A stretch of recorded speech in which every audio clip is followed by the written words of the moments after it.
A paz do Senhor a todos, bom dia. Bom dia, paz do Senhor. Amados, hoje a gente vai ler Gênesis 37 e 38. Mas antes, curte e compartilhe o vídeo. E se você já curtiu, já compartilhou, não se esqueça de se inscrever no canal. Beleza? Vamos orar? Senhor, meu Deus, meu Pai, te agradecemos, Senhor, mais uma oportunidade de poder estar meditando na Tua Palavra. Abra os nossos olhos, nossos ouvidos espirituais para que a gente venha absorver totalmente a Tua Palavra dentro da nossa alma. Para que a gente venha todos os dias continuar caminhando na Tua direção, Pai. Em nome do Senhor Jesus. Amém. Pessoal, aqui no 37, leiam nas suas casas a Bíblia inteira, tá bom? Não se esqueça que a gente está no propósito de ler a Bíblia inteira, tá? O que a gente faz aqui do nosso devocional, né, de explicar alguma parte da palavra, é para a gente afixar o conteúdo, tá? Então não se esqueça, leia a Bíblia em casa, todos os capítulos certinho. Aqui no 37, a gente lê sobre José e seus irmãos, né? José até então era aí o filho mais novo de Jacó, né? Ontem a Bruna leu aí a parte de Jacó, que ele vem instituir o acampamento ali em Canaã e tal. O mais novo é Benjamim. Benjamim não tinha nascido aqui ainda. Já tinha, já? Então ele aí é o penúltimo. José é o penúltimo filho de Jacó, né? Mas Benjamim ainda é pequeno, então José é só que vai para bagunça. E aqui o texto vai falar que os seus irmãos eles vão apacentar o rebanho no pasto, né? Ali na terra de Siquém. E Jacó manda José ir ver como estão os seus irmãos, né? Jacó aqui, ele amava muito José. Então o que ele fez? Ele fez um presente para José, né, Bruna? Ele fez uma túnica, né? Vamos colocar assim, ele fez uma jaqueta colorida que só José tinha e deu para José. Só que isso causou inveja nos seus irmãos, né? Quem tem irmão sabe que é difícil, né? Um quer usar a roupa do outro e não pode. Não, eu acho que na verdade foi mais porque ele amava mesmo, né? Sim, porque ele amava porque ele amava mais José do que os outros, exatamente. Por isso que causava inveja. E aí eles viam o cuidado que ele tinha com José e não tinha com eles, né? Então, E aí José chega no campo e não encontra eles aonde seu pai tinha mandado, né? Aqui a gente já observa uma coisa, só é honrado quem é obediente. Quem não é obediente, Deus não honra, não. E um homem passa, fala para José que eles não estão ali, que eles foram para Edom. Edom, né, amor? Edom. Dotã. Edom não, Dotã, perdão. Eles saem dali de Siquém e vão para Dotã bagunçar, né? E ali quando eles veem José chegando, eles planejam matar José, né? Porque José sempre caguetava as cagadas que eles faziam, né? Mas aqui a parte mais interessante disso daqui, Bruno, é que ele foi Rubem, né? Rubem impediu que ele fosse morto e jogaram ele num buraco, né? Para ficar pior, Judá se levanta e fala, não matemos ele, vamos vender ele, né? Passava uma caravana midianita ali, ismaelita, e ele fala, vamos vender ele. E aí José vai a caminho de Egito, vendido agora como escravo. Quem era livre hoje virou escravo, né? E ele é comprado por Potifar. Mas aqui no 28 diz assim, e quando os mercadores midianitas passaram, os irmãos de José o tiraram da cisterna e o venderam aos ismaelitas por 20 moedas de prata. E os ismaelitas levaram José para o Egito. Aqui é uma referência do que aconteceria com Jesus lá na frente, né? Tanto que no Egito o nome de José ele vai mudar e ele vai chamar Zafenat Paneia, né? Que é ali o libertador, o salvador, né? Vai ser a referência de José no Egito. E aqui é uma referência já do que acontece com Jesus lá na frente. Ele vai ser vendido por algumas moedas. Mas a questão é justamente essa.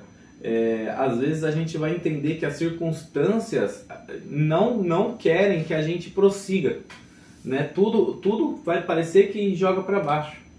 Né? Esses dias eu até tava falando com o Marcos esses dias, mano. E aí eu falei pra ele assim, eu falei, Marcos, Sabe o que é engraçado? A gente estava falando de uma outra pessoa, eu falei, sabe o que é engraçado? Quando você... as coisas dão muito errado para essa pessoa. Mas é a falta de Deus. Porque quando as coisas... Eu falei, porque até quando as coisas dão errado para mim, elas dão certo. Tava falando para ele lá no último dia que a gente foi trabalhar à toa, né? E aí, na vida de José, exatamente esse é o exemplo. Quando tudo parece que vai dar errado, dá certo. Porque Deus tem um plano, né, nas nossas vidas. Então, antes que esse plano se cumpra, nada acontece com o servo de Deus. Concorda comigo? Sim. Então, aqui mesmo ele sendo vendido, ele acaba se tornando o salvador de toda a nação, de toda a terra, né? Os historiadores dizem que a única nação que tinha comida ali era o Egito. Porque venderam José para o Egito, né? E eles brigavam com José porque José tinha um sonho. Até questionaram, falaram assim, como assim? Você acha que o nosso feixe de milho vai se dobrar pro seu feixe? A gente vai se curvar para você? Até o pai dele se ira e fala assim, como assim? E José teve um sonho que foi o sol e a lua e as estrelas se curvando para a estrela dele. E até Jacó questiona e fala assim, porventura eu e sua mãe também curvaremos, eu ia falar do ajoelhamento, mas eu acho que nem sei se tem essa palavra. Porventura nos curvaremos para você também? Porque seria uma desonra, né? O pai ter que se curvar por filho. Mas ninguém sabia os planos de Deus, Deus tinha revelado para ele, né? Então, às vezes a gente tem até sonhos, visões, né, do que Deus tem para nós, não sabemos interpretá-las e ainda contamos para as pessoas erradas. Então é o nosso erro, né? Aí está o nosso erro, contar para as pessoas erradas, né? Porque muitas das vezes as pessoas não vão apoiar. O que acontece com o mundo, Bruna? O mundo gosta de ver resultado. O mundo, geral. As pessoas te julgam, te medem pelo seu resultado. Se você tem resultado, você é alguém especial. Se você não tem resultado, você é só mais um. Mas aí está o problema. Pensa no paralítico do tanque de Betesda. Ele não tinha resultado. E ele não era nada para ninguém. Todo mundo largava ele de lado. Ele tentava chegar na água e nunca colocavam ele lá, porque ele era só mais um paralítico ali. Mas Jesus chega e fala para eles, quer ser curado? E ele levanta e ele é curado ali, né? Eu não lembro exatamente como está o texto, mas eu sei que ele é curado ali naquele momento. Mas o que acontece? Ali tinha uma fila de várias pessoas. Quando Jesus chega na história, essa fila inverte. E a palavra vai nos dizer que o último vira o primeiro. E os primeiros serão os últimos, né? Então José ele era o penúltimo filho, né? Vamos colocar assim, José era o último filho que já conseguia fazer alguma coisa, porque Benjamim ainda era pequeno, então José com 17 já estava indo para o campo, José já era útil, né? José era o último filho na fila ali que era eficiente para Jacó. Mas quando Deus entra na história dele e coloca o sonho para ele assistir, para ele ver o que esperava ele lá na frente, mesmo sem ele entender nada, a fila muda e ele passa a ser o primeiro. Só que o que acontece? O primeiro passa processo. Concorda comigo? Sim. O primeiro vai ter processo, sempre. Só que esse processo, independente do quanto doa, ele sempre vai te colocar na direção dos planos de Deus, né? Como o Zafenate Paneí aqui, José, ele foi vendido, Jesus também foi vendido. Jesus também passou o processo dele. Mas por conta do processo dele, que eu e você estamos aqui hoje tendo acesso a isso. Se Jesus não tivesse passado o processo por nós, a gente não ia ter acesso à palavra hoje. Nós seríamos gentios. E os hipócritas dos fariseus iam estar lá ainda na sinagoga como se eles fossem o rei do mundo. É interessante isso, que no decorrer que a gente fomos ler a Bíblia, né, vocês vão ver que em várias histórias vai ter referências de Jesus. Várias histórias. Que a gente nem percebe. E aí você falou isso e realmente... Não, Davi, principalmente Davi, ele fala muito assim de Jesus. E essas histórias assim mesmo, né? Que a gente nem imagina, né? Davi é até bem explícito, mas outras histórias que a gente nem imagina que tenha referência a Jesus. Não, e muitas das vezes é de forma oculta, né? Porque aqui, beleza, aqui tá claro, ele foi vendido por 20 moedas, Jesus foi por 30, né? Jesus valia mais na época dele, ele foi por 30.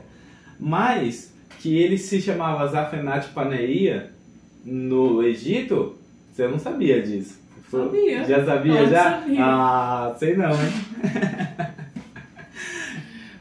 O significado do nome era exatamente o Salvador, eu o não lembrava Libertador. do significado, mas eu lembrava do nome. Entendeu? Então, por exemplo, quando a gente chegar lá na parte de Moisés, que Moisés constrói o tabernáculo, né, que Deus dá a instrução para ele construir o tabernáculo, que na época de Jesus, o tabernáculo era feito para quê? Para abrigar a Arca da Aliança e só os sacerdotes tinham acesso, certo? Vou encerrar aqui. Vou até fechar aqui, que senão eu não me empolgo. O tabernáculo servia para habitar a presença de Deus, certo? E só os sacerdotes entravam. Jesus morre, o véu se rasga e nós viramos o tabernáculo. A presença de Deus habita em nós. Mas como é que esse tabernáculo, eu e você, funciona? Está aqui em Gênesis. Quando Deus ele passa a instrução para Moisés, Moisés constrói o tabernáculo. Quanto tempo o tabernáculo demora para ser construído? 9 meses. Olha, até arrepia. As referências que tem. E tipo, quem vai falar, vou contar aqui quantos meses vai ser feito o tabernáculo? Era uma referência clara, né? Só que aos pouquinhos aqui, só quem ficou até o final do vídeo vai pegar essa referência agora. Mas parei aqui. Quer acrescentar mais alguma coisa? Não.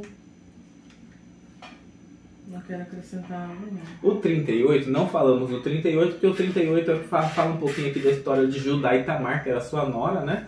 Que ele acabou tomando ela como esposa, sem querer, né? Porque ele foi dar uma passeada ali fora da tenda. Mas é uma história assim, meio que só uma passagem histórica mesmo, né?